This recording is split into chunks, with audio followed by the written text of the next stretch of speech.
Hey there, film fans. I'm Jeff. And I'm Dave, and welcome back to The Love of Cinema, a pod in which we challenge one another to discuss movies, both new and old, with a strictly positive critical eye. That's right. And to avoid lazy negativity, we decided to make this episode a drinking game. Oh, I was unaware. So anytime we say anything negative at all about this movie, about each other, you're going to hear this sound. That buzzer means that we are taking a drink for being snarky people, and we hope you drink along with us. So, pour yourselves a glass, as we're going to watch some Plenty Aliens learn a valuable lesson in consent in a film that's 50 years before, but somehow better than The Happening. Cheers. I'm going to unpack that slowly. Oh, the pre-show shot to loosen the pipes. That's right, yeah, people. This is a real drinking game where we try to keep it positive. The love of cinema. We don't want to be those negative stuffy Nancys. And if we are, it's fine. We'll laugh and we'll make each other drink for it. We'll make them pay. We're so happy to have a guest who we're going to introduce in a second. It's a crossover. This is a crossover episode. This is our Invasion of the Body Snatchers OG 1956 episode. John is unfortunately unable to be here, but we have an expert on who came in at the last minute to replace him, who is an expert on many of the other Body Snatcher films and so many incredible films with his podcast. The invasion of the Matt and Mark movie show. The invasion of the Matt and Mark movie show, for sure. Yeah. Dave goes on the podcast last week. And Matt says, you know, I haven't been on in a while. And then boom. Yeah, he was so pissed about not being invited. I was. Also, let this be a lesson to you people out there. You can Karen your way into anything. If you want to be on your favorite podcast, just bitch and complain, and then you will get it. So those Karens are onto something. All right. Fair. I will say that he's off. Okay, yeah. We should point out anyone who's heard the show before. His co-host Mark does hold the record for the most number of buzzers on this show 3 times. He's broken the record 3 times, and in the actual message I sent inviting him on the show, Mark responded going, "You know what to do, break the record." Dude, and no pressure because he has 89 bajillion buzzes. Yeah.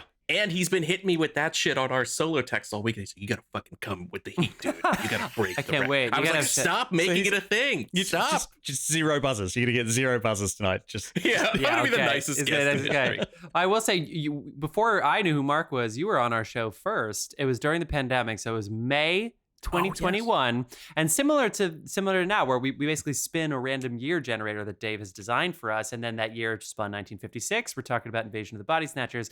That year was 1973. Was that the year of the original Trauma, the original Toxic Avenger? Was it 72 or 73? That was 84. That was 84 for Toxie. God, I forgot about Toxie. You know what it was? We did American Graffiti. That was 73. Yeah. Oh, that's what it was. How did Toxie? Maybe you're just a Toxie expert, maybe, so that's why we did it. It's weird that we. Yeah, you got me as the Traumaville guy. Well, fuck me. I don't know what I'm talking about. But anyway, you came on, and I will say, I'm not gonna lie, with the exception of Jeff gets buzzed for shitty research. That's right. With the ever since that one YouTube comment. There was one Halloween episode where we just were so drunk talking about Jason X, but really we used to do this. We used to do this gimmick for bad movies where we made sides where somebody had to say that the movie was awesome and the other people had to say that it was bad, and they had to basically debate who was right. Is it bad or is it good? And that your episode with Trauma with Toxic Avenger was probably the most successful that went. I thought that was a really fantastic episode. Do you remember that first episode you were on with us? Oh yeah, man. I was actually super glad that you guys put me on the positive side, because I was like, I can't sit here and shit on this movie. I remember I rolled negative 40 minutes. And Dave rolled negative. I didn't say it. But you're a trauma expert, and that's how I. But you also loved American Graffiti that time, so it's awesome to have you back. Full circle moment for us in the pod. Can you pitch the show? People know your show, you know, if they're listening to our episode. But you've got a Patreon, so go ahead, pitch it. Let's see what you got. Yeah, man. We are the Matt and Mark movie show. You guys probably know Mark, my co-host, a little better around these parts. I am not as buzzy as Mark. But we just basically do what these gentlemen do without the drinking, without the buzzers, but we're just kind of talking about movies week to week. Really, it's just an excuse for me to hang out with my buddy of 20 plus years, Mark, and talk some shit, watch a dumb movie, and we wind up going off on tangents, but sometimes we happen upon real film analysis. Sometimes you come back. Sometimes they do come back. That's right. But also, I really must say, your knowledge is so extensive of these of so many different kinds of genres and so many different kinds of movies. So it's really fun hearing you guys go off. You do the movie references that everybody does, but with like deep cut, fun, raw, extreme, nothing chalky, no award season shit. So I'm so excited for Body Snatchers because I'm ready for you to make references that are well over my head. We're gonna go deep. We are going deep, like Mark on a Saturday night, baby, going deep. Oh. Also, we do have a YouTube, so you gotta see Buzz? No, what the fuck? No, I've been out with Mark. I'm buzzing Dave for not buzzing you. I'm buzzing Dave for not buzzing you. I've been out of the city with Mark. Going. Fuck yourself for calling us out here on our show. We get to be in charge of the goddamn buzzer. Matt does have a sign that says Buzz, so get us on our YouTube and also see the grass behind him because fuck, it works. It works like a charm. It's my Silent Bob Buzz. No, but seriously, it's fun. It's fun hearing you guys go deep cut with these movies, and you're a physical media fan, so you got to follow the Instagram and see. And I sent you a copy of The Driller Killer, and your knowledge of movies is so good. You're like, I do not yet have my 4K copy of Driller Killer, so please send my way. It's like you knew what was on the shelf. You sent me like a nice Arrow Video Blu-ray of Abel Ferrara's The Driller Killer, and I was like, "Woo, left this on a doorstep. What monster left this behind?" Abel Ferrara's family is so happy you're keeping them relevant. My wife sent me a thing the other day, and I straight up thought I was going to forward it to you. There's a remaster of Dogma coming out. Fucking finally. Jesus. Yeah. That's been one of those holy grail Blu-rays that people charge like $200-$300 for on eBay. Yeah, because that fuck Weinstein's been sitting on the rights. That's right. Yeah. Weinstein. There you go. You say Weinstein, that buzzer comes fast. Well, being from Central New Jersey, we watched Dogma in youth group at our church because they grew up near us. They grew up near where I'm from.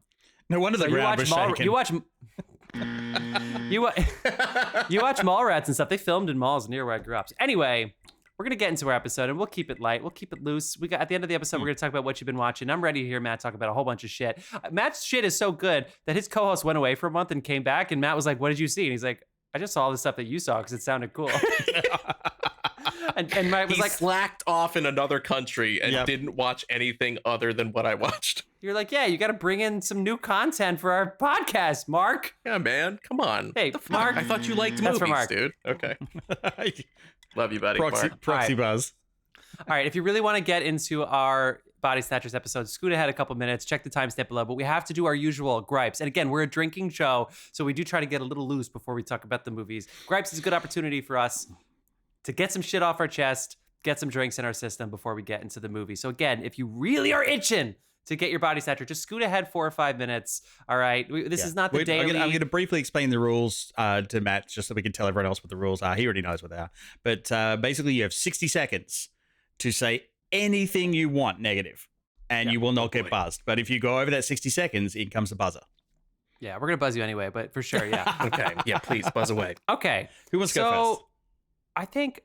Let's go. Love of cinema. Matt and Mark, love of cinema. So, Dave, would you do the honors of going first? I have nothing. I was doing a lot of like work away from people this week, so I'm not pissed off. Wow. I'll count that. He gets buzzed for being nice. Oh my god. Jesus. All right. Only 70 to go, and we break Mark's record. I'll set up the movie. I'll set up the time in the movie and everything after this. So I'll go first, so that Matt, you can be the conclusion of our segment. Does that work for you? I love it, dude. This is your town. You're the sheriff here. You tell me what we can do. You know what I mean? I got you. You tell me if we're loitering too much. A Jersey sheriff? That'll never work. That is true. I didn't know any goddamn sheriffs. The buzz. When you hear that slip of paper go. That's right. That is. Then you know. All right, that's Dave, for my ASMR people. Dave, set the gripe timer. Okay, I know price gouging is like driving inflation all over the place, and I'm not going to get into my politics from the big business level. I'm really pissed off at the local New York City vendors for fucking everybody over and just assuming we're all tourists, and they're literally price gouging us left and right. They have these festivals, and they're always the same in New York. You see it, it's like, oh my God, there's a street fair, and it's literally the same shit. It's this Italian sausage place with the peppers and onions. You got your churros, you got your funnel cake, you got watches with leather that was definitely made from another country or stolen or something, and like like beaded jewels that nobody in New York City would wear because we're not children at a carnival in like the 60s. So it doesn't make any sense. But I go today and I'm like, hey, this is an opportunity for me to get a nice Italian sausage. And that motherfucker charged me $20. A full $20 for an Italian sausage. Fucking Yankee Stadium, who are so price gouging and so ridiculous. They were trying to have a game during the solar eclipse because they thought it would be a gimmick to sell some fucking money. Idiots. Fucking solar eclipse game. They don't even sell Italian sausage for $20. I'm not gonna go back to your fucking sausage place, man, ever again. You ruined it for everybody. I'm never getting a fucking sausage in the city again because you'll charge me $20 goddamn dollars. You're out of your fucking mind. I want to say, is this like the chicken wings? How many sausages were you getting? I got one on bread and he was like, it's $20. I handed him a 20. He's like, it's $20. And I was like, no. How much is it? He was like, it's $20. I was like, no, that's what I'm giving you. What's the change? And he was like, it's $20. I couldn't believe it, but I was in a rush too, so I didn't have time to, and I was like, where was this fucking carnival? You know what I'm talking about? They're the street everywhere. fair. It's just the street fair. It's not a $20 at a street fair for a sausage. Yes. Jeez, I'm in the wrong business. No, Dave. No. Also, fuck these Mr. Softy people, because somewhere it's $3, some it's $5, some it's $6, some it's $4. They're trying to rip people off left and right. It's impossible. Don't come to the city without thousands of dollars. You can't use sausage and Mr. Softy in the same sentence. I feel attacked. I'm surprised you get a sausage for that low, actually, in New York. That seems like something you pay premium price for. I got it on the street. I was on pavement when I got it. That's where all the good sausages are. That's right. Port Authority. I sweat getting it because the heat off the grill was coming at me. I mean, okay. Matt, please stop. I'm ready to hear your I don't know gripe. how I'm going to handle the sausage bit. By the way, it was a treat to see that up close. Okay, I'm ready for you. Wait, the sausage or that? Okay. No, I'm not ready for the sausage. I want to clarify. Go check our YouTube. Check our YouTube link, everybody. Okay. Hey, restaurants. Nice. Fucking format your websites for mobile. I am fucking sick of opening a menu the size of a fucking postage stamp and downloading a PDF that I can't fucking see to figure out whether or not you serve hash browns with something. FYI, you should be serving fucking hash browns because they're excellent. Yeah. But I think it's bullcrap. Why do half the restaurants I look up online bring me to a secondary PDF that I need to download, which is a fuckfest already on an iPhone? Just have your shit nice, neat, mobile. Put some graphics. I know you fuckers are making money. I'm there. I'm ready to spend money. I want some hash browns. I'm ready to give you my hard-earned $20. Yeah. Just fucking get the mobile formatting right. That's all. That's it. That's my gripe. Maybe I could spend the rest of this time griping about something else, but I'm not. It just fucking frustrates me. Jesus. Safety. Nice. I just $20 for hash browns? Come back onto this coast. There's hash browns everywhere. Yeah. Dude, really? Everywhere. Everywhere. All those diners. There needs to be more hash browns. You know what I found out? Meals, all times. Some of those websites you go to, Grubhub, I think it was Seamless. They're the same thing now anyway, but they got caught setting up replicas of restaurants' websites and then billing them for the throughput. Yes, that's right. Yeah, they did. Got busted doing it. Yeah. Dude, DoorDash is always behind the bullshit. Yeah. They're fucking over their people. They're charging you $50 to bring you your fucking Frosty from Wendy's or whatever they're bringing you. I mean, I'm pretty sure they don't do it anymore because the feedback was not good when that. No, I can imagine. Might have been a couple of 4-star reviews went out. But you're so right. Honestly, checking menus online at all, even if it's actually typed out, you'll order something and be like, oh, we don't have that. That's old. And it's like, how long does it take to update your menu? And you know, some manager who's underpaid is like taking a break to update just to update it. But dude, it doesn't have to have fancy graphics either. Like, put some words on a screen and put it on your website. Just put a picture. Yeah, dude. Somebody can do it. I know they can. If you're like a fancy pants place that's like has $3 signs, your fucking menu should be mobile formatted for the phone immediately. So I can see hash browns, yes or no. So last thing on that, and with restaurants, especially in New York City, they're trying to get the garbage days, because they're saying there's too many rats, right? We have the rat czar, and they're trying to not let you put garbage out in the street because they're worried about the rats. Except there's one problem. The restaurants don't have to compost their food. So the restaurants are throwing garbage that is food out on the sidewalk. So who cares if it's 3 hours? The rats are fine. The rats are doing fine. They can adapt, which is good. They're not checking their watch. Restaurants compost your fucking food, and cities, stop getting mad at me. Just get mad at these restaurants for putting all you know what fucking. Yeah, I don't know whether you heard that from over here. Like the big solution to try and lower the rat population in the city was to make everyone put their rubbish out 3 hours later at night. Yeah. Basically, so that I guess the mayor's rich friends couldn't see it. Yes, fuck them. It's pretty Which is much funny the only reason I can figure out. Because I've walked on the street of the mayor's rich friends, and guess what? They all have dogs, and those high rises are really huge and really nice, and there are so many dogs, and they shit. I'm not kidding you. Marymount Manhattan College did a study. Every single sidewalk square in Manhattan has dog shit on it. Every single one, and it doesn't rinse off. So every time you walk outside, your shoes now have dog shit on them, and they're getting mad at us for the city. You know, they're getting mad at people, and I'm not trying to blame dogs or anything, but it's usually before I get on the subway, I pick up some dog shit to bring to Manhattan. You eat pieces of shit. And I have a god dog, so I love it. But guys, we are not taking care of our city. Okay, this is a movie podcast. It is. Dude, I think we need Jeff's dog shit corner once a week on this show.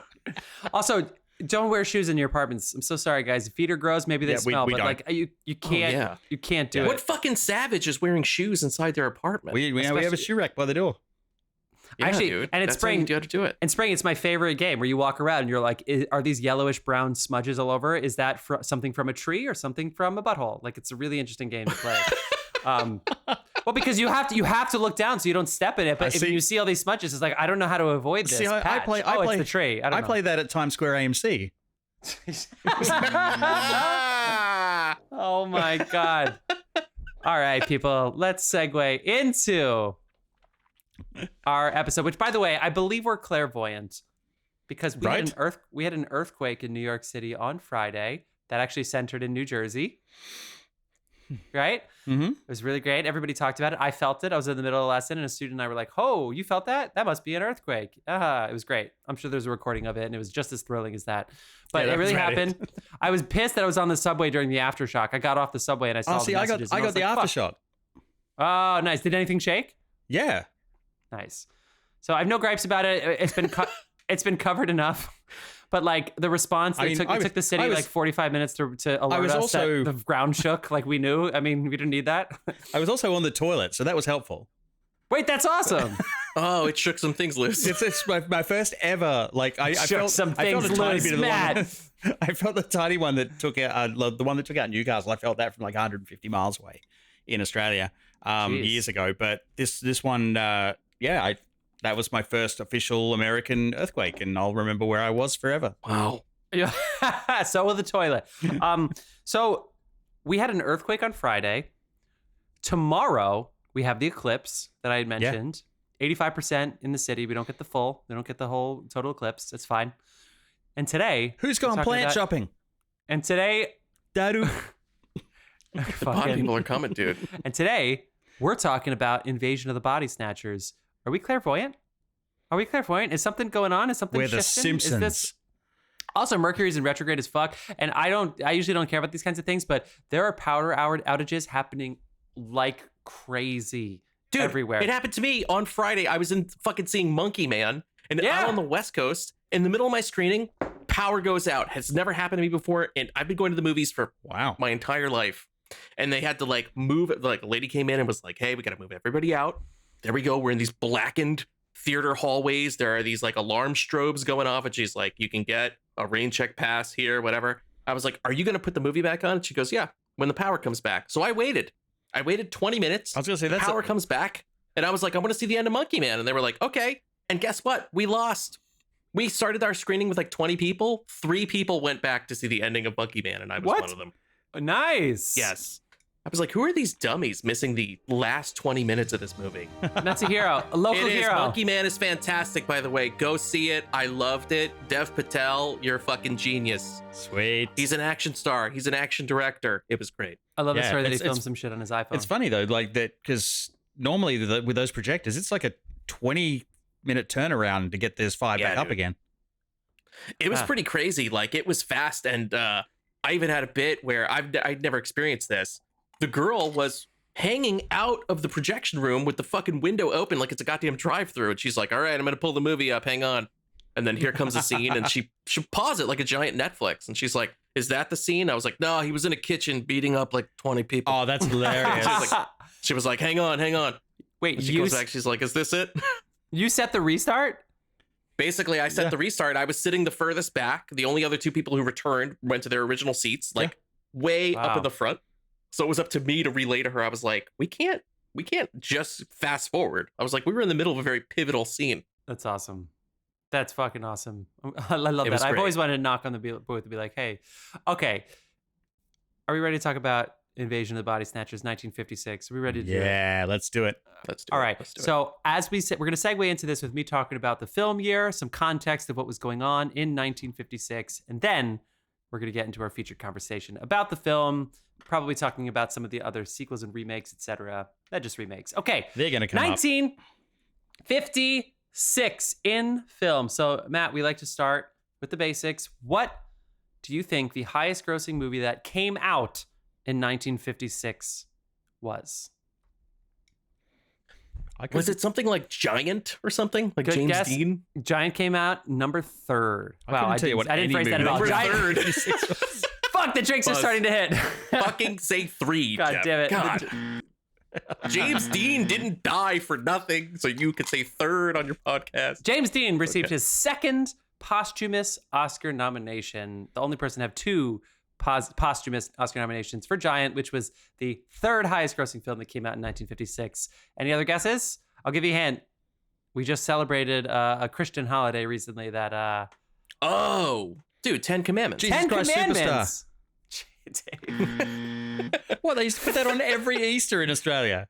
Yeah, 1956 he didn't. Okay, so the 10 Commandments made according to boxofficemojo.com, and all the numbers are guesses because who kept the receipts? People were sneaking. Nobody knows. Yeah, they burned a few receipts, I'm sure. They said $34 million.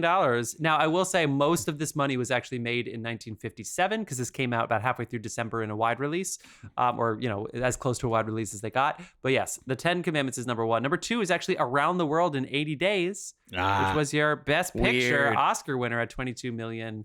And I think they just saved the receipts better than Giant or something like that. Also, Giant was long as fuck. They probably made a lot of money over the next 5 years. 7 Wonders of the World comes in at number 4. The King and I comes in at number 5. Trapeze 6. War and Peace 7. High Society, The Tea House of the August Moon, and the Eddie Duckin story. Some shit nobody's ever seen. And nobody will ever see again. The Dushin story. Done. Wait, how did I get The Ghost of James Dean. Other films that were number 1 at the box office include Picnic, the play, which is a fantastic Inge play. The Searchers, of course, John Ford, let's go. One of the best Westerns of all time. John Wayne, let's go. The Searchers was number 1 at the box office. Giant was number 1 for 6 weeks in November until December, until the 10 Commandments come out in December. Yeah, see, you could do that back then. Fuck yeah, you could. Yeah. And let's see, Guys and Dolls was actually number 1 at the box office for the first month of this year, but it technically came out in 1955, so obviously that does not count towards this year.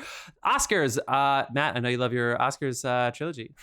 I love them. Yes, I love all of their crappy politicking. That's right. Oh, especially this time. The politics are really fun. Frank Sinatra has an Oscar for acting. That shows you how real they are. So the main story is that all 5 movies, for the first time ever, were in color. That didn't happen again for another 10 years until 1967. Also, they were large-scale epics, which doesn't happen anymore. They were The King and I, Giant, The 10 Commandments, Friendly Persuasion, and Around the World in 80 Days. There's another really fun story of the Oscars. The Best Original Screenplay category was fucked. Back to what you were saying. First of all, the winner, Robert Rich, for The Brave One, was in fact a pseudonym of Dalton Trumbo, who obviously did not accept the award, but he was technically blacklisted. And so somehow he got his script. Now, obviously, this is talked about in Trumbo, the movie with Bryan Cranston. But he ended up winning an Oscar, but it wasn't technically him. I forget if he ended up getting an Oscar or not. Dude, this is like Phantom of the Open, but at the Oscars. Is that cool? Yeah. Also, High Society, which you mentioned, which you just heard cracked the top 10, had 2 issues with it. The nomination was intended for the musical starring Grace Kelly, while Bernsden Ullman had instead written a Bowery Boys film of the same name the year before. The nomination was a double mistake, as High Society from 1956 was actually based on the play The Philadelphia Story. So it was an original story that actually they thought was the musical, but it wasn't. It was actually The Philadelphia Story. So it was an adaptation, but it was an original screenplay. So it was just a whole total fucking catastrophe. So I make that mistake when I'm renting that all the time. You're renting? George Stevens win Best Director for Giant. Yul Brynner wins for The King and I, and this is noteworthy because he performed The King and I on stage for like 10,000 performances or something. He performed that over the course of the next like 35 years. So he won that Oscar and said, I'm going to take it to theater. Maybe that doesn't happen very often. I'm going to be playing regional dinner theaters from now until 1970. Role. But I just want to mention this category again because the actor categories back in the time were so good. Yul Brynner wins. James Dean, second posthumous for Giant. Kirk Douglas, Rock Hudson for Giant, and Laurence Olivier for Richard III. I mean, that is a stacked category. Damn. Ingrid Bergman wins for Anastasia. I believe we talked about her in Gaslight. She's the shit. And then Fellini's La Strada wins Best Foreign Language Film, which is awesome. And then a couple other things that happened in the world before I ask you what other movies from 1956 you like are the Federal Highway Act. The Federal Aid Highway Act was signed into law, so we got a lot of highways. We could use them because the potholes in this country are a fucking catastrophe. I can't say how many potholes are filled in with concrete from a different world. And so the pothole is filled in and just creates a new bump instead. It's horseshit. I hate it. Elvis Presley's first hit, Heartbreak Hotel, comes out here in 1956. The Suez Canal crisis caused by the Egyptian nationalism. Something like I didn't think I said that sentence correctly. Rocky Marciano retires from fighting. He's the only heavyweight champion to be undefeated. The first hard disk by IBM was invented. Alabama bus segregation laws declared illegal. Does it say how big that hard disk was? Probably really big. I remember when there's a sexual joke in there somewhere. No. When the Commodore Amiga came out, it was like you could get this giant fucking unit that plugged into the side of it, and it was a 20 megabyte hard disk, and it was $600. Oh, sure. Oh, yeah. At that time, which is how much now? It always comes back to 20. It's either 20 for the sausage or 20 for the hard drive. The hard drive megabyte, you see. 20s and 20s, You're leading us down a road I don't think I can follow. Grace Kelly marries Prince Rainier. Rock and roll dance craze sweeps the world. That sounds real cool. But, guys, the first ever half... Come on. Yeah, thank you. Somebody buzz him for that. I'm going to have to get more beer. I'm already done with my whiskey and my beer. This is empty now, almost. We're going to have to take a break to get beer. The last thing I'll say is, As the World Turns premiered on CBS in 1956 and would run every single year for the next 54 years, from 1956 to 2010, airing 13,856 episodes of narrative television. 1956.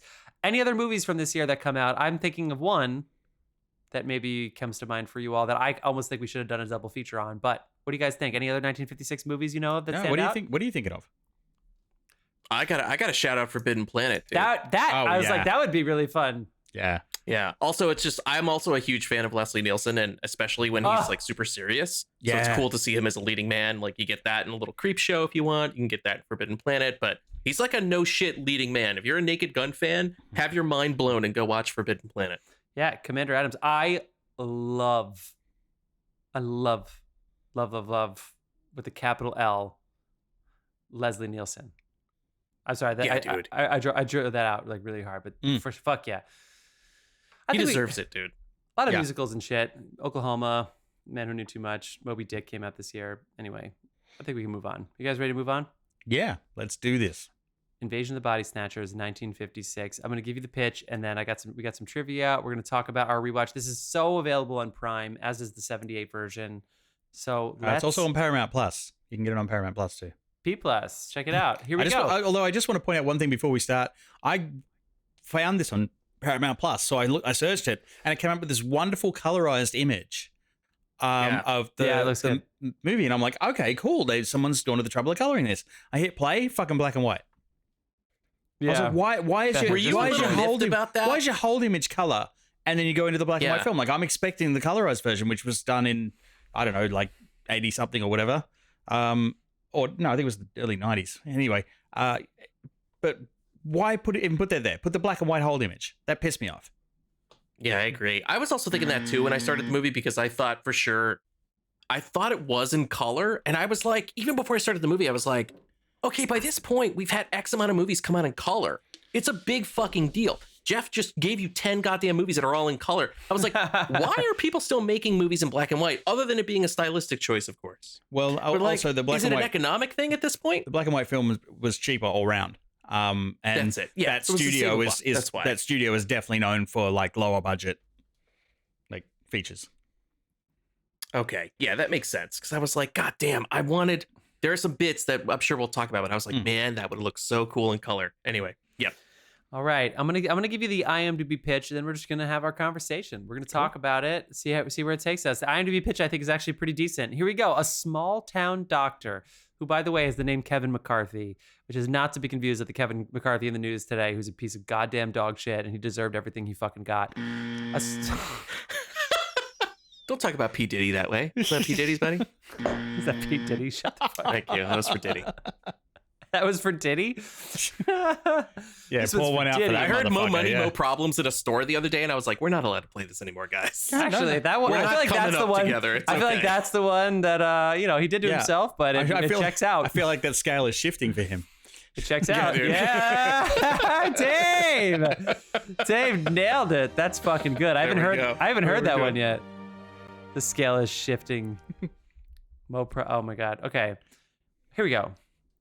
A small town doctor learns that the population of his community is being replaced by emotionless alien duplicates. Emotionless. Damn it! I added the T. Fuck. Just waiting to see. I was waiting. It's fucking awesome. You sound like Matt trying to get invited onto this show. Dude, I was a little invited when I asked that. If you're going to come at us, make sure your ducks are in a row. All I can say. So, Matt, I was assuming we were bringing in an expert in the genre, which of course you are, but I just would have assumed you had seen this. I learned that, you got a little bit of homework to do for this, which brought you joy. Fuck yeah. This is the first time you'd ever seen this film.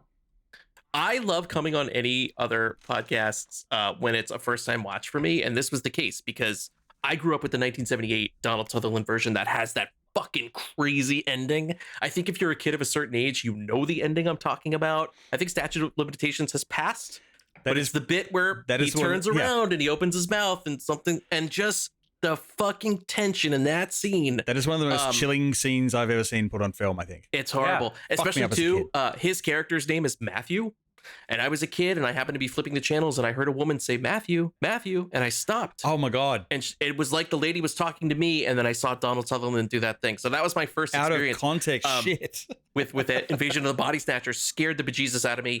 There's a great Abel Ferrara version from the 90s as well with Annabella Sciorra. And of course there's I think a lot of people dunk on it, but there's a Daniel Craig, Nicole Kidman. I know Nicole Kidman is like your girl in this show. She did a version called The Invasion. in the teens, and that one's okay. But she went straight from that to AMC. I've never seen the 56 version, so I was super psyched to finally have a reason to be like, you know what, time to fucking dust this shit off and watch it. Nice. Did you watch it on Prime or P Plus, or do you have a 4K? Fans of my show know I love to use Mom's Paramount Plus password. I went to Prime though for this, and Dave, I was greeted by the same image. I had a beautiful colorized image, and I was like, this is gonna look fucking nuts. Whoa. And then it was black and white. Wait, is that the image I was with a little deflated. Is the image with the red and white with the handprint and with everybody on it? No, it's like a colorized it's like a colorized stock image of the four main characters. Yeah. It's but it's still that they colored in. Paramount it's is like the same Doc, one. Becky, Jack, and the other lady. Yeah. I wondered, do you only does only the AFI get the colorized version or something? Does the AFI? Dave hates the AFI. We were really into the colorization of black and white movies, like in the 80s and 90s, to the point where it was like a punchline in other movies. Yeah. Like in Gremlins 2, there's a joke where they're like, Casablanca now in color. And it's like, oh, God. Pleasantville made it a plot point. Yeah, exactly. Yeah. Movie around it. Yeah. Because they need their hamburgers. Wait, is it not? Dude, that was a good Jeff Daniels act.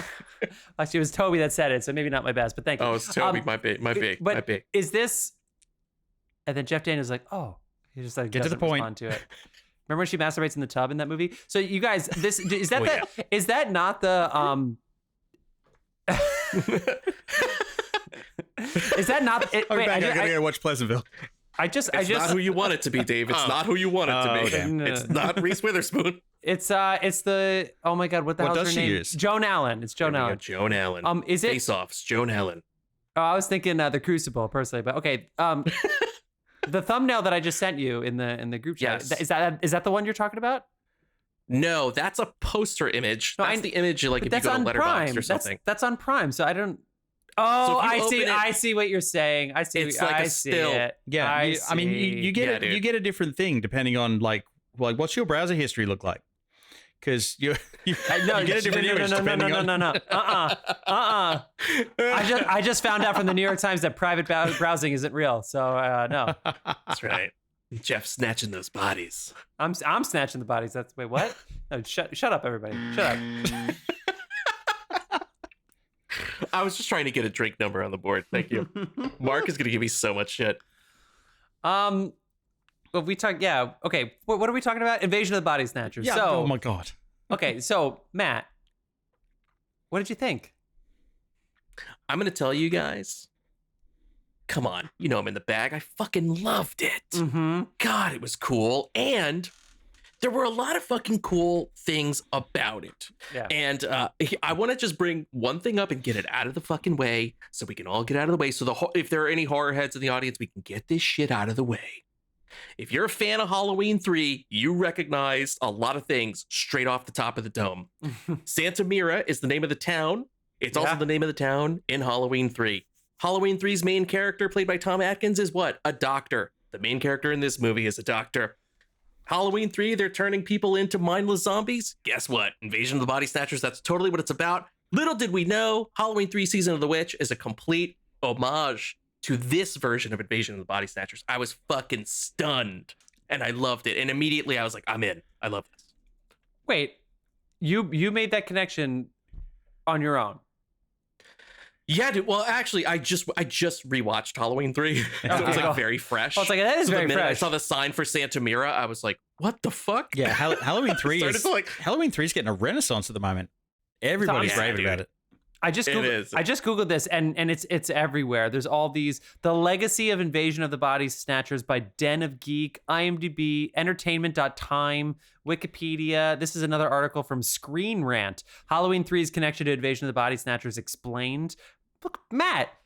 I mean, Yeah, you, dude. like that is fucking class work you. right there. Thank you. I was just fucking stunned by how many little facets. And go see if you have not seen Halloween 3, listen, I know you guys are into some top tier cinema on this show, but Halloween 3 fucking rules. Go watch it, especially if it would make a great chaser to Invasion of the Body Snatchers, especially after this episode. You're going to be like, oh my God, I recognize this and this and this and this. I'm going to do that, but also that's for doing research in our fucking show. What are you trying to Yeah, do? what are you Make us doing look bad? research Jesus for? Christ. We don't research. Look at us. We don't even speak in correct sentences. That is such a deep cut. All right, you loved it. We're going to talk about it more later. Dave, it is your time to shine. What did you think? I'm assuming this was your first ever watch of Invasion of the Body Snatchers. It was as well. my first ever watch of this one, yes. I also was exposed to the 78 version. I want to say that like the 78 version may be more critical of this. Critical? I liked it. Interesting. I liked it, but I liked what's like 78 set the benchmark for me. So like the things that were missing and stuff like that. Yeah, there was just a few things. I have a couple of questions about certain things that were going on. But you know, any good world-ending sci-fi always starts with no one believing the scientists. And they're right there. It's like, are you listening, humanity? It's like, this always happens. You stop believing the scientists, fucking pod people. Yeah. And I think I just summed up the last 4 years. It's just... Are you better off than you were 4 years ago? Yes. Yeah. I think so. I can go outside. If pod people come and replace everybody, can I at least stop getting... I'm willing to give our planet over to the pod people if I stop getting fucking texts from like people like, hey, here's my life story, and this is why you should vote Democratic. And then I'm like, hey, stop fucking texting me. I don't know you. I love when I see the clip going, and it's hey, like, why don't you go to sleep? Yeah, I love it. It's like Yeah. it's like probably Randy, and I was like, oh fuck, you know what I mean? You get like I can see it right. So in the am I, dude. But I'm not answering the phone. Yeah. So Dave, so you like 78 better? Great comparative. I'm but buzzing Dave on that. Fucking paper buzz. I caught that, Dave. But Dave, did you like the film? Or I did. No, I did like the film, but I feel if I'd seen this first, I would have loved it. But 78 had like that version with Donald Sutherland had such a fucking effect on me. Oh yeah. Like I said before, that is one of the most chilling scenes ever put on film, like to experience. But this definitely had like some innovative filmmaking in it that I really liked, and that I'm going to talk about in a minute. The first thing that bothered me was, did the lead actor have ill-fitting false teeth, or was it just me? Oh, that's the great Kevin McCarthy. He just looks like that. Okay, cool. I wasn't sure because it looked like the front ones were falsies and they were just sticking out a little too far, or something. I don't know. But yeah, yeah, he kind of has one of those. It's like, you know, it is what it is. Interesting Cool. catch. I know that if he looks like that's yeah. fine. It was Interesting catch. I'm gonna shout out the Carmen Dragon score. So you know me, I love the score.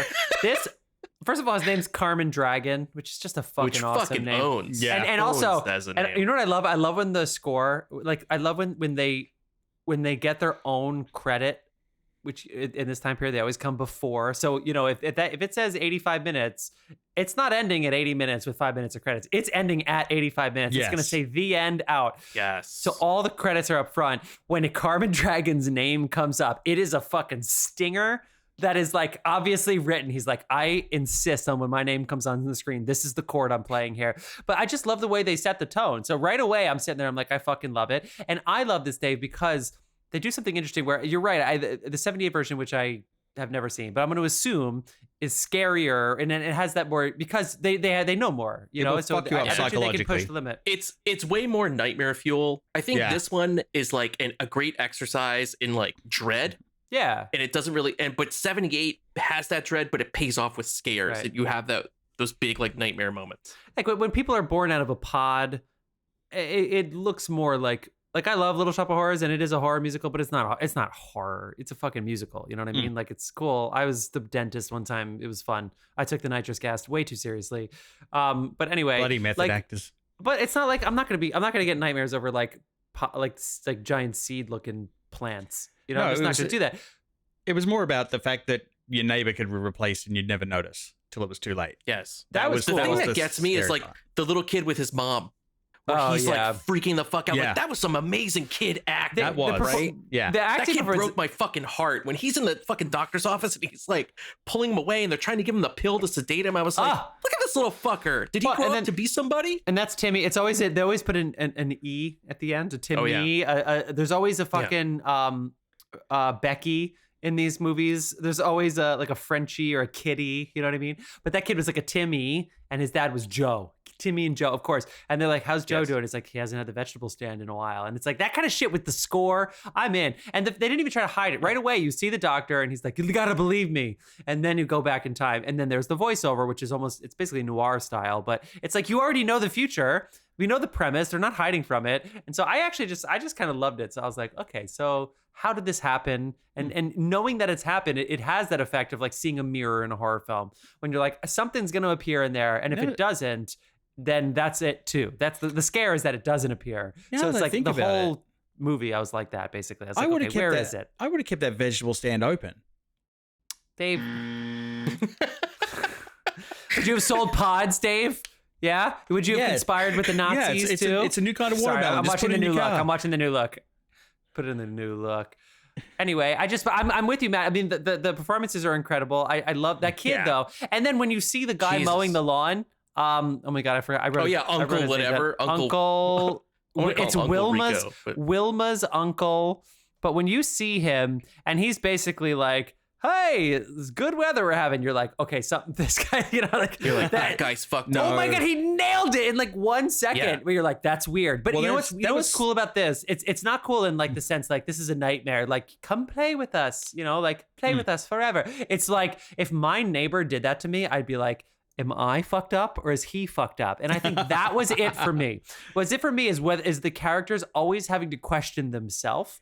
And I think that played really well, even if it was more kind of psychological than it was like a physical response that I got to the film.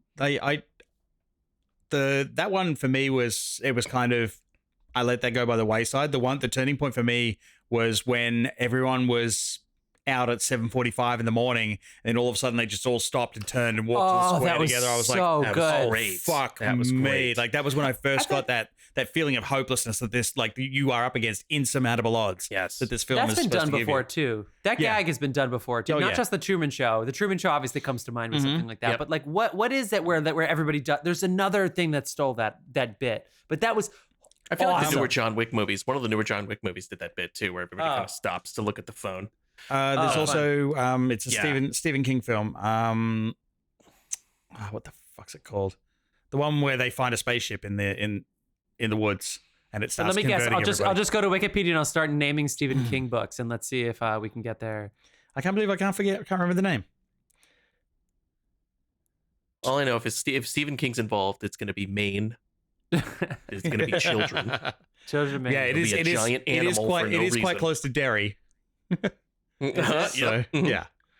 Oh my God. All right. Let's talk. I kind of want to talk more about like how hot Becky looked for her appointment at the doctor's office. I'm glad you brought Becky up. She just went to her annual physical. Becky? She went to her annual physical looking like that. Becky had an agenda. Okay, so here's a problem. Here's a problem I have, and it's a real question, and I feel like I might get buzzed, but why were boobs so pointy in the 50s?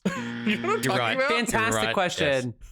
Like, but she had the frills on. We see boobs. Male fantasy is what it is. And they're curvy, normal boobs. Yeah. You see boobs before 1965, and they're like fucking parking cones. I don't understand. What is this? I think that they use that conical construction, like, instead of like the stuff they use now. Like I think the one bra wasn't like that until like 70s or 80s or something.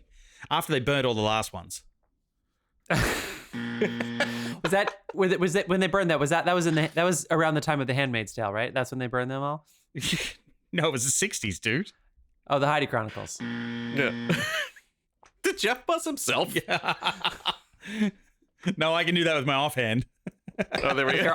With your offhand. Yeah, guys, we have a YouTube. You can try to see all of our hand activities. Take my tiny hand. Yes. Okay, what? Perhaps the film's greatest mystery. Why are Becky's boobs triangular? Yeah. That was the fashion. They just shoot out. Wait, let's spice up the conversation. I'm gonna give you some trivia, which is really fun. First of all, this film was preserved by the U.S. National Film Registry for being culturally, historically, or aesthetically significant. That's pretty cool. It was filmed in 19 days, which sounds a lot like a low-budget movie from nowadays, and not like a sci-fi movie from back in the day where they didn't pay anybody anything. So that's pretty cool. The cast and crew worked 6 days a week with Sundays off.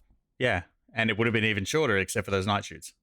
Yeah, the production went over schedule. Kevin McCarthy and author Jack Finney have always denied the rumor that it's about McCarthyism and communism, but you can't not watch a movie from 1956 about this and not think that. Yeah. But Kevin McCarthy claims that he actually thought it was about the advertising executives, about how they wanted everybody to fall in line, basically being sold the American dream. Didn't they they also started basically similar but different, I would say. Because there was notoriously a lot of studio interference in this as well. Yes, and they started referring as. Isn't that why they have the they have the bookend scenes now? Yeah, because I read that there's a version that doesn't have those. Yeah, the very last scene. It doesn't have like. Yeah. Well, I don't know if that version ever got released. That's the one they did the secret showing with. Yes, they got fucking reamed for. But dude, what a fucking ending. Basically just call it with him on the interstate like that. That would be amazing. Right. Like basically this the story behind that I should explain because like. Other people might not know. This originally had a little bit more comedy in it, and they wanted comedy in it. And the producers, everyone didn't want comedy in it, so they snuck the picture out and took it to a theater and screened it for people and recorded the audience reaction, and then took that back, going, "Look, they laughed, and they laughed at all the right places, and all this comedy is great." And the studio executives blew their fucking lid and denied access to the picture for the director after that. Yeah, fucking crazy. Yeah, and then they like re-edited some stuff and without him and stuff. Also, how do you say this isn't about communism where they take out all the humor because people were laughing at the wrong times. And so they were pissed off about it. And they said they didn't want to mix horror with comedy, AKA we want our message to come across. Because people laugh when they're scared. It happens all the time. Or they laugh after they're scared. Dave and I just survived an earthquake the other day. And a lot of people giggled and joked about it the whole fucking day. It was a joke. It was like, I can't even joke about it on the show because all the jokes have been played out over the 24 hours. The Empire State Building was the best, where literally 1 minute later, it just said in all caps, "I am fine." Yeah. It was so good. And that was still 40 minutes before the city of New York alerted us that there was an earthquake, as if. Well, that's the funny thing, because I was working in a very big show environment. I was down at Carnegie for the day, and all the phones went off at different times. So depending on what phone you had. Yes, that's right. It depended, like, because some people got the alert 10 minutes later. I didn't get it till 30 minutes later, which was very convenient because the show I was working on had finished by then, so it didn't matter. Verizon doesn't care about its customers. You upgrade or we don't care. A lot of good lines in this movie, too. What is your favorite character in a movie named Kitty? There's a kitty in every single one of these goddamn movies. It's a popular name. Yeah, dude. Kitty. Frenchie is another one, I think. Oh, yeah. It was a good 50s name. And also Timmy. How many goddamn boys are named Timmy in these movies? Timmy and Lassie, dude. What's that, Timmy? Lassie. What's going on? Okay, group. Yeah. How can you not? Can we talk about, though? Okay. Let's get to the nitty gritty of this shit. Yeah. Can we talk about... All right, I think this movie, kind of yielding a bit to Dave's point, right? It does kind of suffer if you've seen the Superior 78 version, right? You kind of get John Cartered a little bit, where, like, even though John Carter is the genesis of all these amazing things, the fact that you've seen it after Star Wars and Dune and all these other amazing things, you're like, this sucks. But, had you seen John Carter before those things, you would be fucking impressed. It's the same kind of thing, right? You know what I found super impressive?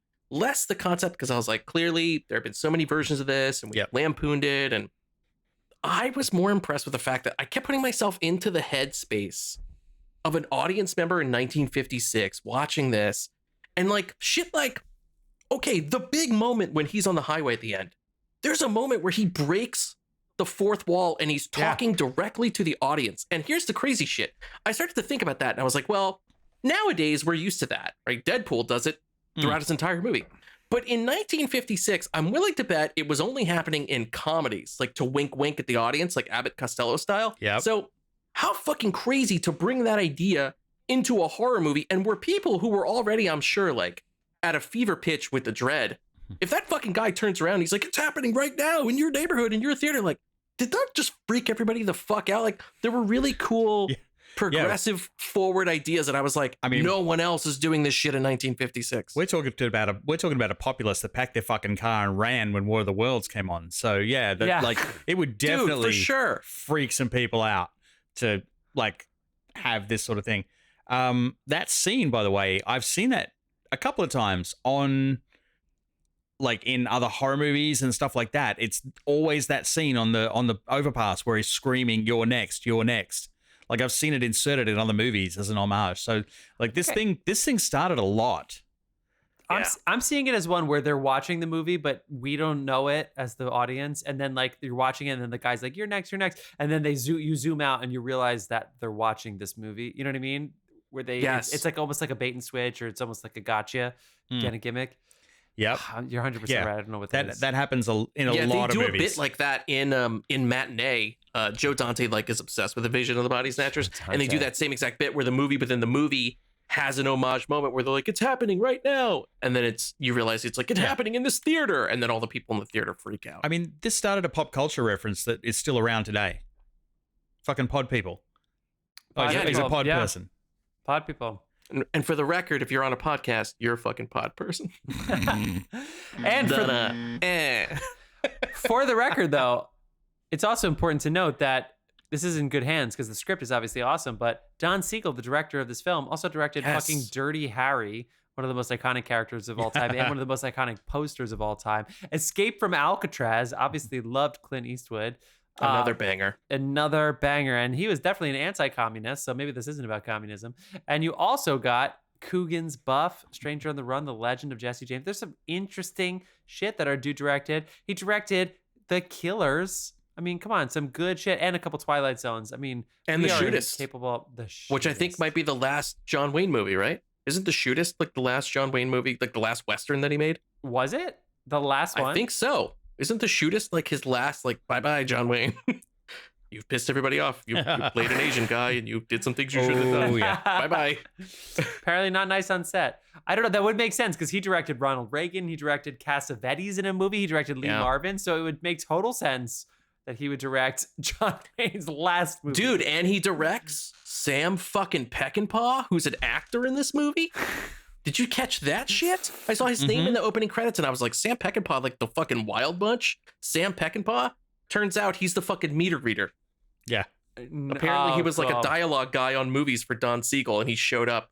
I was like, look at this fucking guy. This guy would go on to make the Wild Bunch. Well, our lead boy, Kevin McCarthy, who was really good friends with Monty Clift, apparently.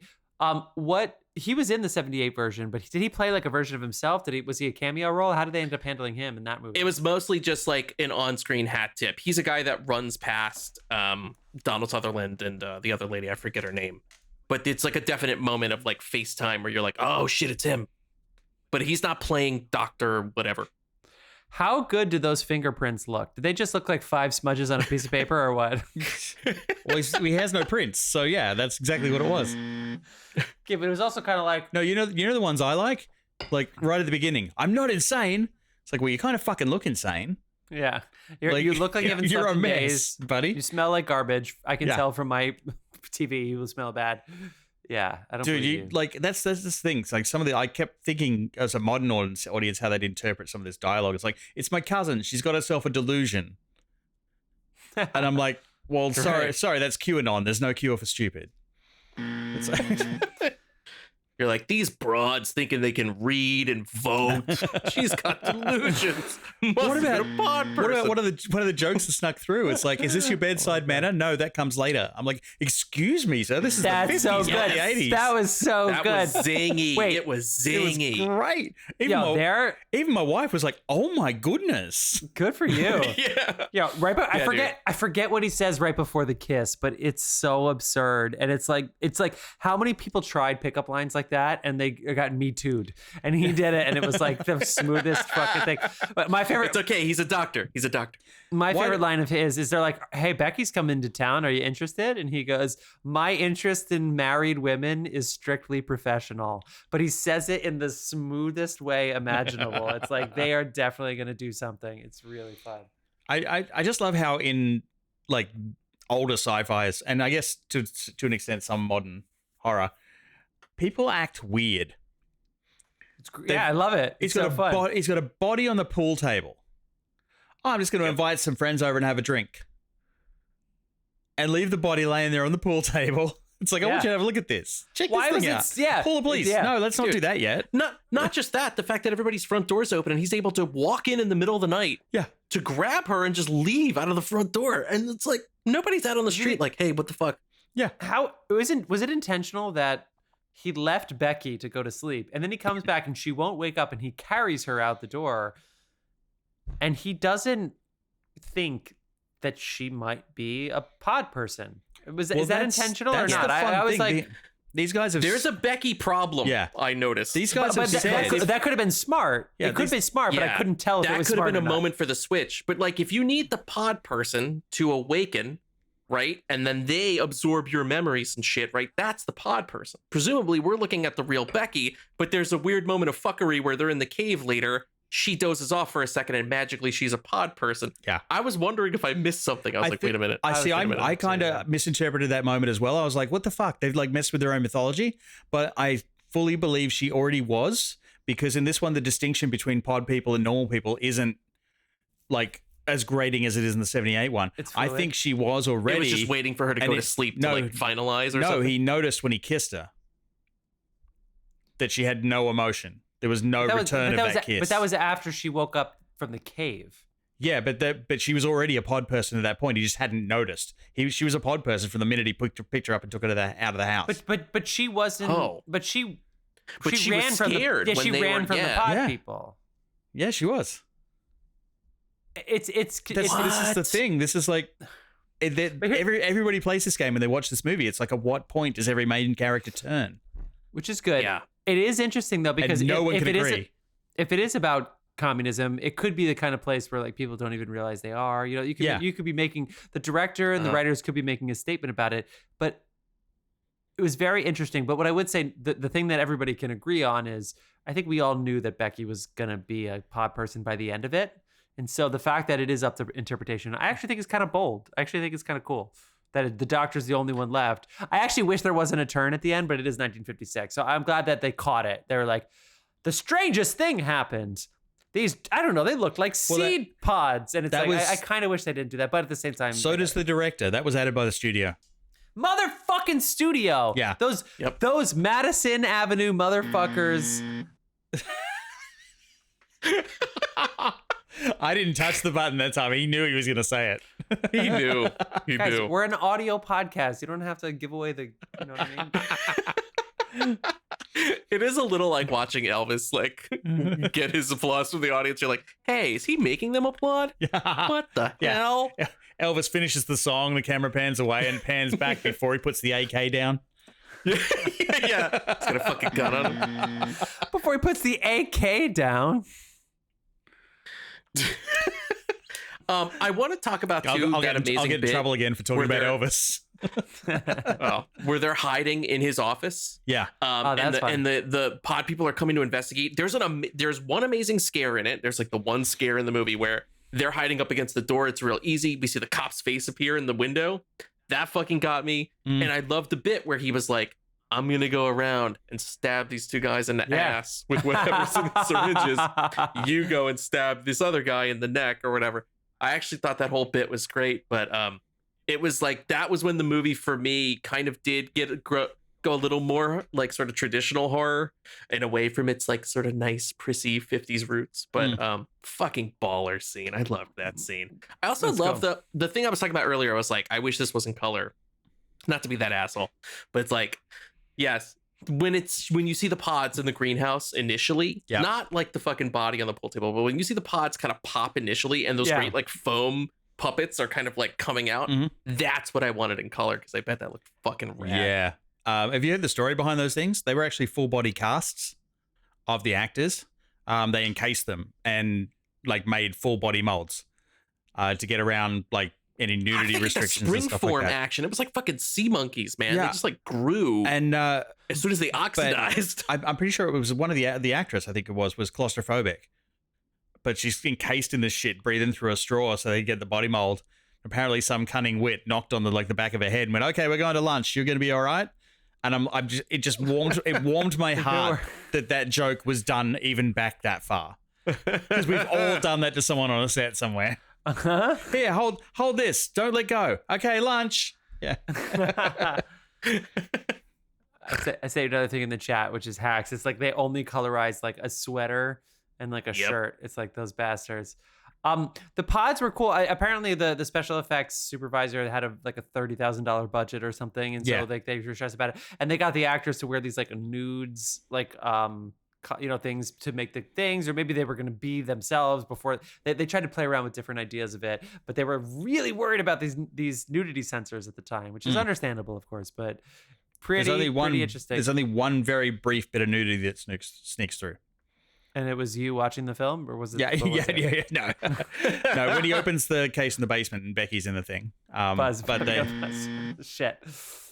That was organic, people. That one looked, and I think that I will say, and I say this, I know we're three dudes in a podcast, but Becky's obviously she's kind of a femme fatale, but she's incredibly attractive. She's obviously, they're just laying it on thick with the doctor, but it is kind of cool that she's taken very seriously. She's given the syringe, she's given some stuff to do, she's given some action. They do the old school thing where like she's got to wear those heels while she runs, and they do things like that. Yeah, where it's like a modern person would be like, I'm taking the shit off. You kidding me? I'm running in the mountains. We're in the woods. Yeah. This is ridiculous. But at the same time, I thought that it was pretty badass. And apparently this is her first like real film. And so everybody treated her really well. So I feel like that's like, I know that might sound like a low bar, but for 1956, I feel like that's probably pretty cool. All right. Yeah, dude. Now he is. That's a low bar to clear, but they pass it, because consider this too, right? And again, it's 1956. This was the other thing. Did it bug you out a bit? Like, I'm not used to watching older movies. I was like, where are all the black people? Where's anybody? Yeah, none. I was like, this is like the None. whitest fucking town I've ever seen. Yeah. No, I've driven through those towns. Yeah, but not in California, right outside of LA. Which way is town? Back where you came. No. I mean, but this, guys, I think this movie's really fun. I think it's so interesting, and I'm so not surprised to hear you, Matt, and you, Dave, talk about all the movies that it inspired. And I feel like that's really cool. I feel like watching this, I was watching a piece of history in a way, and watching all of these things that are really cool. And I can just see how it inspires a lot of other people. And I feel like that's the best pitch about this movie is how it's just the beginning. It wouldn't be me if I didn't bring up cinematography briefly. Yeah, because there were a couple of little like extra attention to detail bits, like the dolly on the stairs, where they actually attached the dolly to the stair railing and it went backwards up the stairs, tracking them. And then there's also, I did notice in the car shots, it wasn't just street moving outside the windows. The car, like the projection shots they used outside the car, were actually motivated. Like when they're pulling up that guy's driveway, he's out there waiting for them, and that's on the projection outside the car and stuff. So like all of the projection stuff, they really paid attention to detail to do it properly, and it was all cool. It was all relevant. This one also I did notice, and I'm an aspect ratio nerd. It was 2.0 to 1. Which is an aspect ratio that is making a comeback on streaming now a lot. If you notice, 2 to 1. Yeah, 2 to 1. Because it's instead of 1.85, it was shot in 1.85 to 1, and then they chucked the bars down. But 2 to 1 is they're using that now on the big 16:9 TVs. Because 2.35 is just too much. So for TV, they go 2 to 1, and it gives you just a nice little bar at the top and bottom. You don't really notice it unless you're looking for it, but it's there. So just be clear, 2.35 to 1 is your typical like large format laser cinema. Yeah, 2.35, or occasionally there's a 2.39 sneaks through, and then your HD TV is not that. No. What would be like if I'm on your HD TV? Like most of them are 1.85. Yeah, that's right. So 2 is just a little bit more than that. Yeah, 2 just gives you about an inch of bar at the top and bottom. Speaking of cinematography, I do want to jump in on that real quick. There was something like a very simple move that I actually kind of sweated, especially again, considering that it is 1956. I was like, Don Siegel, you clever motherfucker. Was a bit, again, it's 1956. A lot of these movies, right? They're either on dollies, they're very smooth, or they're on sticks. Like he does a handheld bit where the doctor is pacing and he's on the phone. And he does a bit where he's just simply tracking him back and forth. And it really helped the tension of the scene. And I was like, again, for 1956, this seems kind of crazy. Like, I mean, I think it's making people feel claustrophobic. I'm willing to bet. You know, they're coming off the 10 Commandments, right? That movie is the stillest movie of all time. Like David Lean levels of still. And like here we're getting a fucking tight quarter shot with a guy in a handheld. And I was like, how big is that fucking camera? Like that must have arms of steel. Yeah. Yeah, dude, he's fucking carrying a refrigerator around so that you can get this simple bit where Kevin McCarthy is going back and forth. And I was just like, that's fucking baller that he chose to do that. Pretty good on you, Don Siegel. Good on you, Don Siegel. And I love all the freeway stuff that that like they didn't have permits for, and they probably. Yeah. I think they really were worried that their lead was going to get in a very serious injury. They were. That was the overpass was all stunt drivers though. But he hadn't. They got that many stunt drivers. Yeah. So they didn't pay anybody. Stunt drivers were everywhere back then. And they paid him $5 a day. Yeah, you got there's about 20. There's about 20 of them worldwide now. It's like they paid them in meals and not calling the police on their outstanding warrants. You give them a call and you go, "Oh my god, are they filming another John Wick? Are you available?" Oh my god, are you available? I just want to say like meals and copy. Meals and copy. Yeah. Oh no, I've done that. Why did the emotionally dead aliens have the radio on? Because they were listening for everybody else.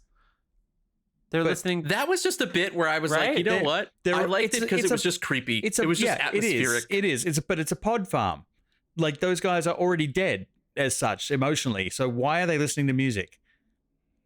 It just didn't. I was like, do you want to get in the weeds of how dead they are and what they can, you know what I mean? I feel like they could, I don't know. I feel like they're pretending to be humans. It's like their job it's there so that Don Siegel can lull you into a state of, right. Oh, it's going to be fine. And then, it's going to be fine. It's not, it wasn't fine. And then the studio ruins it. Can you give me another pitch for the other Invasion of the Body Snatcher movies? Let's pivot into that. This obviously inspired a lot of other movies. Halloween 3, surprising. Yep. Awesome. What the other movies, I think they're all on Prime. Definitely the 78 version. So what's the pitch to go watch that? What's the setup? Like, what is the hype other than you liked it better? Dave, you want to take? The tension is a lot higher. They develop a particular quirk when someone is like, in this one that they like, when he went into the house and he would look through the window and they stepped up and they're like, we're waiting for you. That sort of thing happens all the time through the 78 version. But later on, as it develops and they get more and more, like they start to lose more and more, they develop this quirk where they just basically point and scream. And it's this guttural sound that is just, and it becomes terrifying to hear. The aliens, because or the pod people are. Yeah. The pod people, they start like screaming at people that they know haven't been turned yet. And then, of course, once that happens, people come from everywhere and you're fucked, basically. And it's got that great late 70s horror thing where they're like, hey, there's no music. Yeah. Oh, and you're like, wait a minute, this is odd. Why am I looking at this lady in a park? And they're like, haha, we scared you. Like, it fucks with you on a level where it's like, we're taking the style of the time and making it as scary as possible by removing all the safeguards. There's no happy music. We're not going to lull you into a false sense of security. We're just going to fucking scare you. Like, for some reason, it's inherently scarier when, for me at least, when there's no sound. Yeah. And then something happens. And that's what that 78 one does. And I won't say what it is, but Nice. Very different ending. Yeah.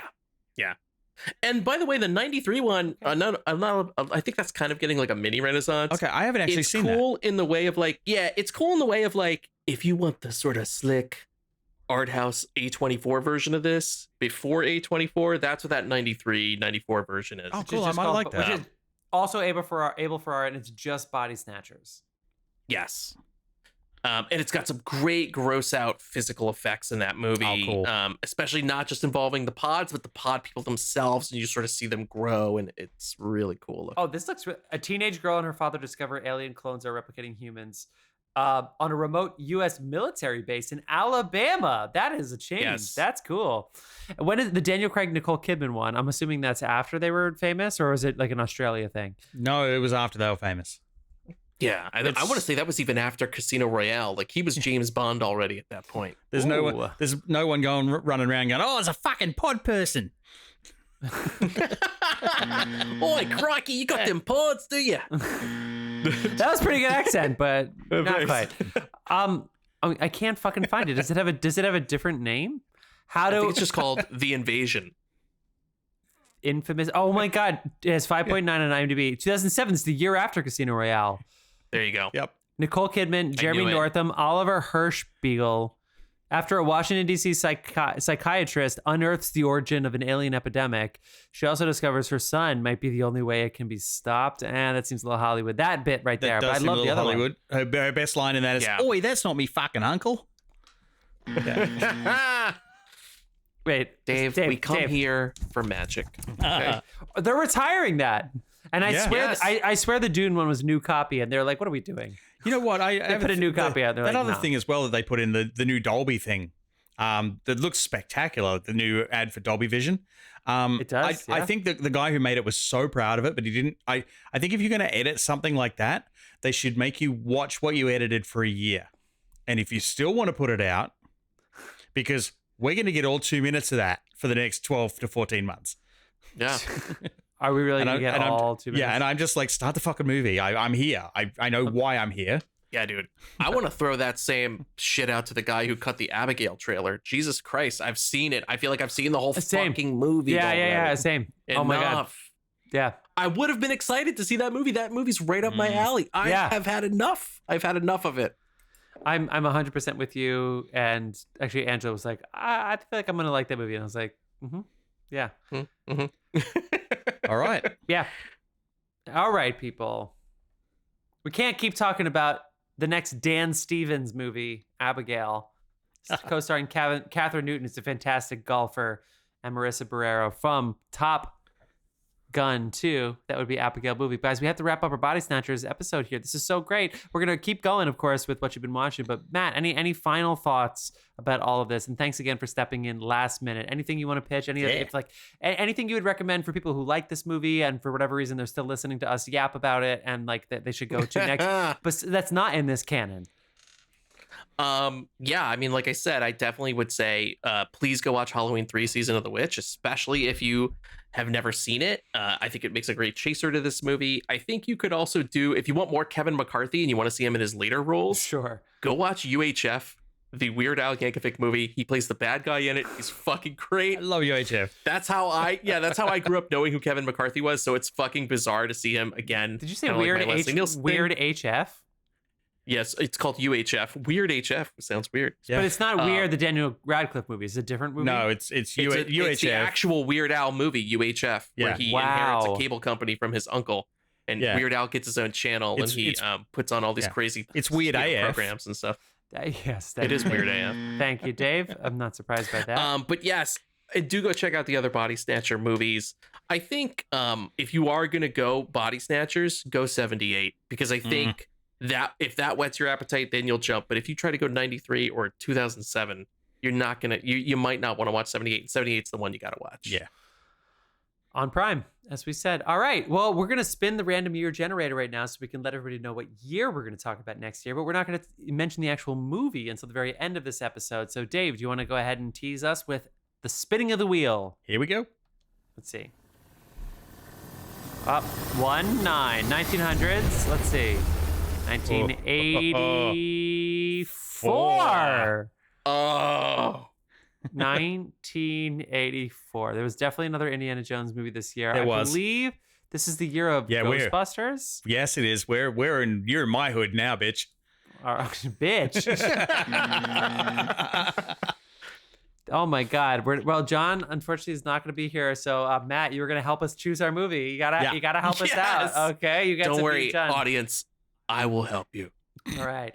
Well, we always finish our episode with what you've been watching. We usually go Dave, then John, then me. So, Matt, that puts you somewhere in the middle. But I feel like I want to get a lot of stuff out of you here. So why don't we go Dave, then me, then you this week? Does that work for you?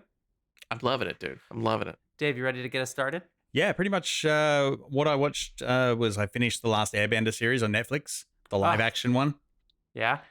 Yeah, me and my wife are fans, and my wife has watched the animated series 3 times.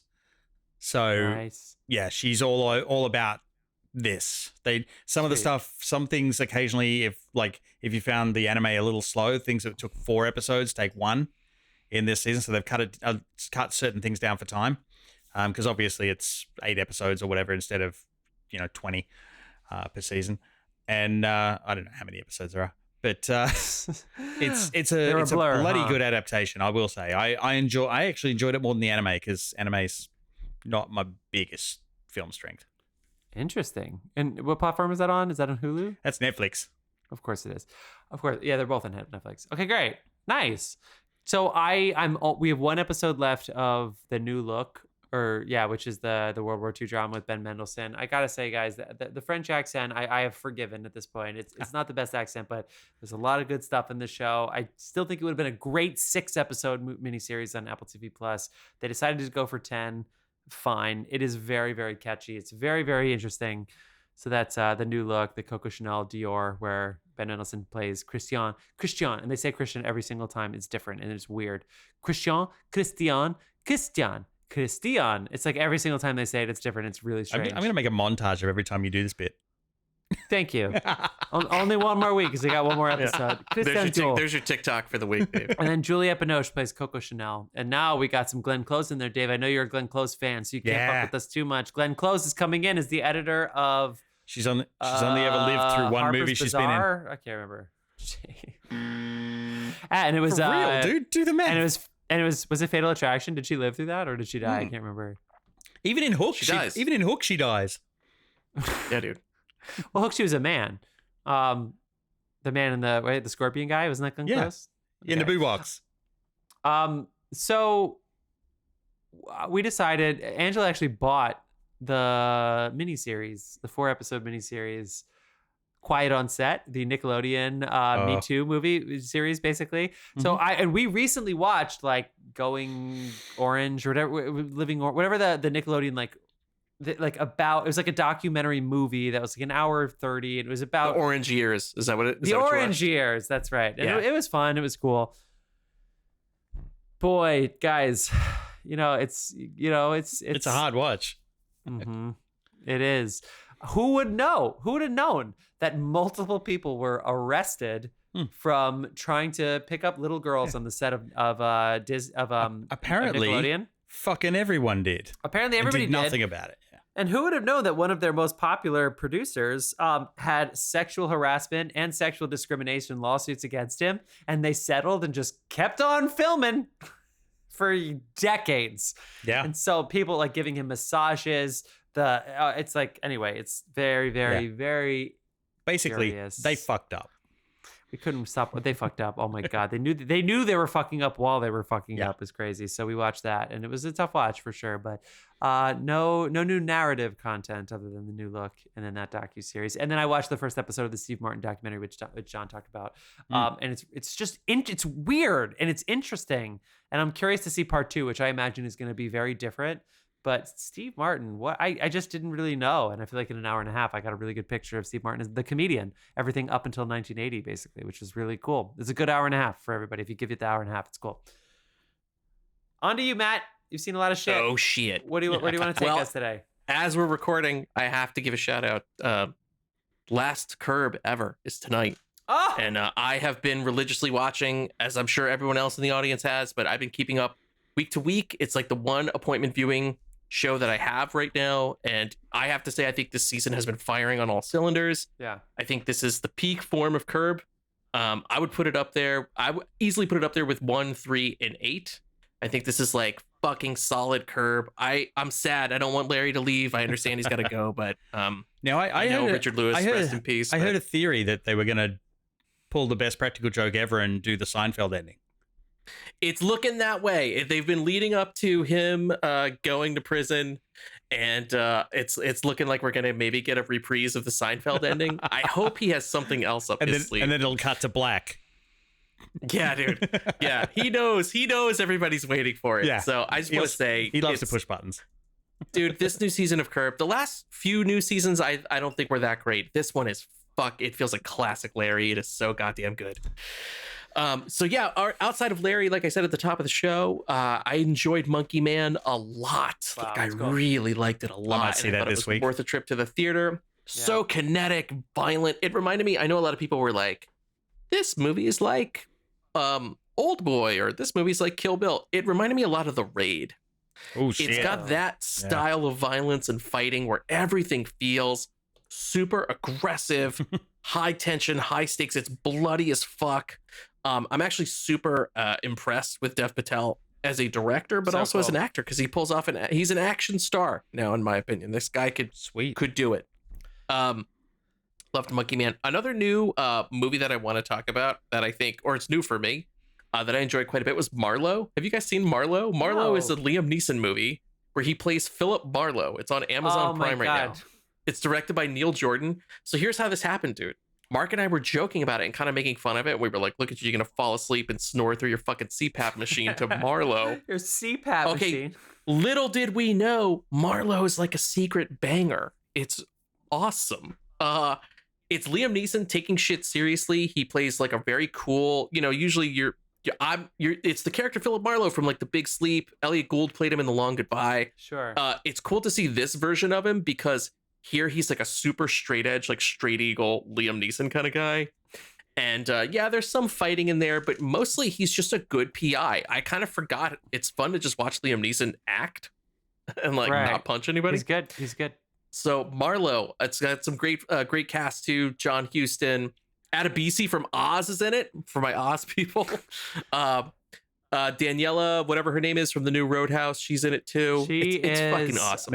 She's just horribly unattractive. There you go. And it's just a damn shame that they put a camera on her. Yeah, they would just put such a disgusting person in these movies. I know. It makes you feel bad for the girl. Yeah, it really does. My favorite role of hers is still Ratcatcher too. It's Oh, she's fucking great. Yeah, she's fucking great in Suicide Squad. Oh, yeah. I also want to give a shout out to he's a controversial figure, but I just watched the documentary "Fuck You All: The Uwe Boll Story," and it's about Uwe Boll, who made all the awful video game movies: Postal, Alone in the Dark, House of the Dead. Someone made a documentary about Uwe. Does it include the petition? Because at one point they started a petition to get him to stop making movies. They cover the petition. They cover the boxing match where he invited all the critics and boxed them and beat them up. It's everything. If you've ever been remotely, I love those like inside baseball documentaries. If you've ever been curious about Uwe Boll, the band. It's not the like gotcha haha mockery of like a disaster artist. Like they're not making fun of him. It's truly a bare bones portrait of him. It shows you the good and the bad. I kind of wound up feeling kind of bad for Uwe at the end. But yeah, it's definitely worth a look. It's on Apple TV Plus. You can rent it. It's the only place you can rent it. If you are an Uwe fan, don't pay money if you don't like Uwe. But if you like Uwe, check it out. It's worth. Pay fucking money. I can't a good conscience tell you to spend your $3 on this. It's $3. Do what I do and just delay your Amazon delivery a day so you can get a free rental. Yeah, Come on. But Jeff, that's $3 you can't put towards the sausage. The sausage. When you get $17. That sausage has. The fuck? Everybody's buzzed. No, this sausage. Get out of here. You know that's horse shit. I also do want to call out to Danielle Melchior is in Guardians 3. I didn't even know that. No, she's in Suicide Squad. She's in both. Yeah, she's in Guardians 3. Yeah, that's right. That. She's the pink alien that they take down to get the DNA. That was a memorable scene in that movie, which I almost forgot, but I actually remembered more of it than I thought. Yeah. Yeah. There you go. Oh, great. Anything else, Matt? Yes, one more. It's a 90s thriller I just discovered on Max. I'm a big fan of Russell Mulcahy, the director. Okay. I had never seen this movie before. It's called Ricochet. It stars Denzel Washington and John Lithgow in one of his most unhinged 90s performances ever. He plays a psychotic killer who basically is trapped and incarcerated by Denzel Washington, the police officer, and begins his lifelong quest of getting out of jail to ruin Denzel Washington's life. It's so fucking bananas. Is it more unhinged for John Lithgow than Dexter season 4 when he plays the Trinity killer? Once again, I'm not a Dexter guy. I think I told this to Dave on our Ghostbusters episode, and I feel bad saying that. Everybody references that instead of Raising Cain or whatever it was. Raising Cain, and this was like right off the end of his Raising Cain turn. He's fucking crazy. John Lithgow is so fucking good. He's a treasure. He's amazing. Man. He's not just the villain of Footloose. He's more than that, people. He's not just a bad guy in Cliffhanger. He's more than that. Also, he's the bad guy in Ricochet. Like after you see John Lithgow in this movie, you're going to be afraid to let like repairmen into your house to do stuff. You're going to be like, no way, dude. Yeah. What is he a good guy in? What does he give them does he give them like a 4-hour time bracket and then just show up at the end of it or something? And misses it anyway? Yeah. Yep. Or does the worst thing, which is you show up early. That happened to me recently, where they're like, we're going to come between 9 and 11. And I was like, okay, or 9 and 1. And they came at 8:30. And I was like, really? You're going to turn my water off and show up into my apartment at early? I carved out 4 hours for you. And they're like, we're trying to get it out of the way. By the way, John Lithgow was kind of a good guy in Harry and the Hendersons, except for that scene where they try to drive Harry away. And they have to, they're being mean to him. Nice. For nice reasons, but I hate that scene. Yeah. All right. Well, we're going to take a 2-second break to listen to some Dasein and pee and get one more beer. And then we're going to come back and tell you what we're going to be watching next week to wrap this here episode up. I can't wait. See you in a second, film fans!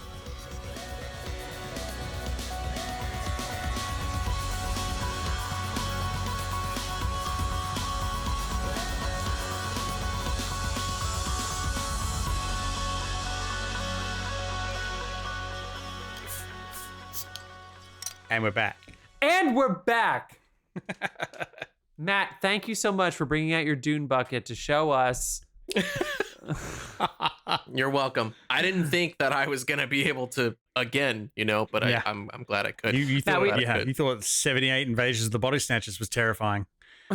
Now, Matt, before we tell you, and you also helped us solidify our choice.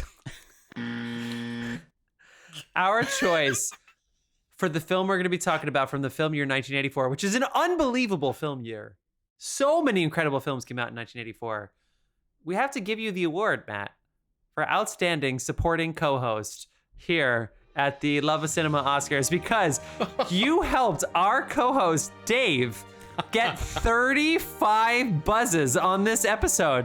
So your co-host Mark, for some reason, talks about Conan the Barbarian and goes fucking nuts and goes unfrozen and goes nuts. Now, you had a lot of negative comments for sure, but something about your energy caused Dave to set, I believe, an all-time high for this length of episode. So Matt, congratulations. Is there a speech you want to give? Thank you. Yeah, first off, I want to just say thanks to Dave for picking up my slack. And I don't know, whatever Joaquin Phoenix said, something about the cows, the industry. Yeah, something cows. about eating veggie burgers, even though there's a lot of shit in those veggie burgers. But he's right. I say fuck that. Eat at Shake Shack. Eat at In-N-Out. Eat at Wendy's. Wow.